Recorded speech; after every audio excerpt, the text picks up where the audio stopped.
கிறிஸ்துவில் பிரியமானவர்களே, ஆண்டவராகிய இயேசு கிறிஸ்துவின் நாமத்திலே உங்கள் யாவரையும் வாழ்த்தி ஆசீர்வதிக்கிறேன். இந்த நாளுக்கென்று தேவன் நமக்கு அருளி இருக்கிற ஜீவ வார்த்தை யோபின் புஸ்தகம் 37 அதிகாரம் 5வது வசனத்தில் இருக்கிறது. தேவன் தம்முடைய சத்தத்தை ஆச்சரியமான விதமாய் குமுற பண்ணுகிறார். நாம் கிரகிக்க கூடாத பெரிய காரியங்களை அவர் செய்கிறார். என கேட்கிற தேவனுடைய பிள்ளைகளே, பரகேலின் குமாரனாகிய எலிகு என்னும் வாலிபன் யோபனிடத்தில் சொன்ன வார்த்தைகளைத்தான் இங்கே வாசித்திருக்கிறோம். இதை தேவன் நமக்கு இந்த வாக்குத்தத்தமாய் அருளியிருக்கிறார். எனவே இந்த நாள் தொனிக்கும் தேவ சத்தத்தினாலே உங்களுக்கு சந்தோஷமும் மகிழ்ச்சியும் உண்டாகும் நாளாய் இருக்கிறது. நீங்கள் கிரகிக்க கூடாத பெரிய காரியங்களையும் ஆச்சரியமான அற்புதங்களையும் இன்று அவர் உங்கள் வாழ்க்கையில் நிச்சயமாய் செய்ய போகிறார். 37 அதிகாரம் அதன் 1வது வசனத்தை தமிழ் வேதாகமத்தில் வாசிக்கும் பொழுது, இதனால் என் இருதயம் தத்தளித்து தன்னிடத்தை விட்டு தெரிக்கிறது என்று எழுதியிருக்கிறது. ஆனால் ஆங்கில வேதாகமத்தை பார்க்கும் பொழுது மை ஹார்ட் லீப்ஸ் என்று எழுதியிருக்கிறது. எனவே நான் நம்புகிறேன், விசுவாசிக்கிறேன், தேவனுடைய சத்தம் உங்களுக்கு தொனிக்கும் போது உங்களை அது துள்ள பண்ணுகிறது, உங்கள் இருதயத்தை கெம்பீரிக்க பண்ணுகிறது. என கேட்கிற தேவனுடைய பிள்ளைகளே, 37 அதிகாரம் 2ஆம் வசனத்தை கவனிக்கும் பொழுது, அவருடைய சத்தம் தொனிக்கும் போது சத்துருக்களுக்கு அது அதிர்ச்சியாயிருக்குமாம், ஆனால் அவருடைய பிள்ளைகளாகிய உங்களுக்கு அது ஆனந்த மகிழ்ச்சியாயிருக்கும். எனவே இந்த நாளிலே தேவன் உங்களுடைய பேசும் பொழுது அது ஒரு பெரிய ஆனந்த மகிழ்ச்சி ஏற்படுத்துகிறது. 37 அதிகாரம் 4ஆம் வசனத்தை கவனிக்கும் பொழுது, அவருடைய மகத்துவமுள்ள சத்தம் கேட்கப்படும் போது அது தவிர்க்க முடியாத சத்தமாய் வெளிப்படுகிறது.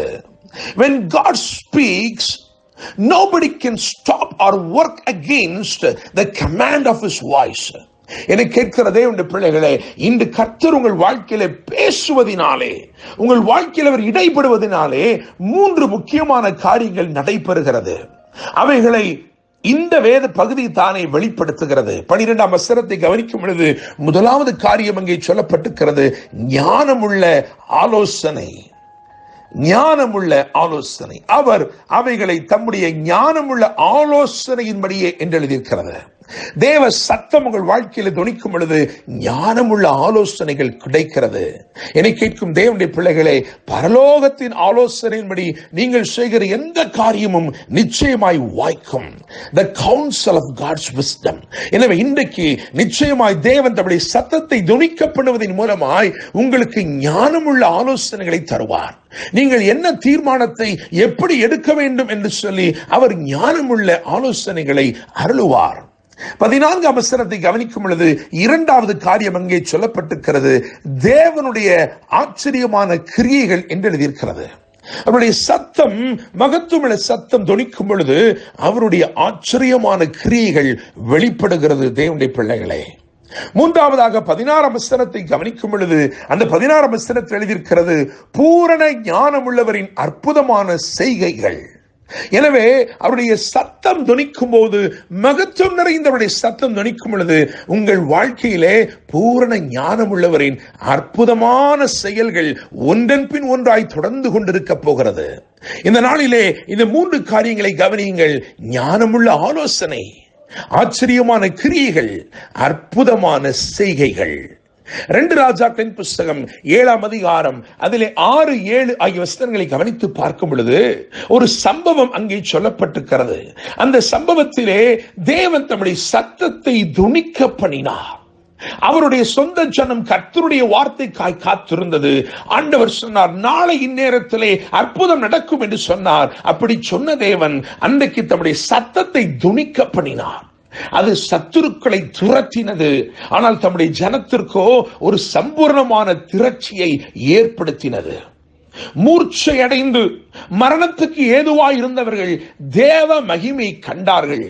செழிப்புள்ளவைகளையும் கொழுத்தவைகளையும் கொண்டு தேவன் அவர்களை போஷித்து திருப்தி செய்தார்.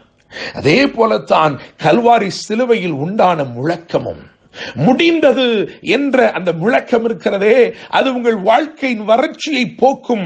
அது நிச்சயமாய் ஒரு திரட்சி ஏற்படுத்தும். அப்படித்தான் அது செய்திருக்கிறது. சிலுவையில் ஏற்பட்ட அந்த சத்தம் நம்முடைய வாழ்க்கையில ஒரு பெரும் திரட்சி ஏற்படுத்தி இருக்கிறது. நம்முடைய வாழ்க்கையில் இருக்கிற வறட்சி எல்லாம் அது போக்கி இருக்கிறது. பரிசுத்த ஆவியானுடைய ஒத்தாசையோடு சிலுவையில் நமக்காய் செய்து முடிக்கப்பட்டிருக்கிற நன்மைகளை, ஆசீர்வாதங்களை நாம் ஆராய்ந்து அதை சுதந்திரித்துக் கொள்ள முற்படும் பொழுது நம்முடைய வாழ்க்கை செழிப்புள்ளதாய் மாறுகிறது. தேவனுடைய பிள்ளைகளே, ஆச்சரியமான விதமாய் தேவன் தம்முடைய சத்தத்தை உங்கள் வாழ்க்கையில் துணிக்க பண்ணி இருக்கிறபடினாலே இன்றைக்கு நீங்கள் கிரகிக்க கூடாத பெரிய காரியங்களை, அற்புதங்களை, அதிசயங்களை நிச்சயமாய் அவர் செய்கிறார். அவருடைய மகத்துவமான சத்தம் உங்களுக்கு துணித்திருக்கிறபடினால் இன்றைக்கு 3 காரியங்களை கர்த்தர் சொல்லியிருக்கிறார். ஞானமுள்ள ஆலோசனை, ஆச்சரியமான கிரியைகள், அற்புதமான செயல்கள். இந்த நாள் முழுவதிலும் தேவன் தம்முடைய ஞானத்தினாலும், தம்முடைய ஆலோசனையினாலும், தம்முடைய சத்தத்தின் மகத்துவத்தினாலும் உங்களை நடத்தி உங்களை ஆசீர்வதிப்பாராக. என்றும் அன்புடன் pastor Daniel Moses. God bless you.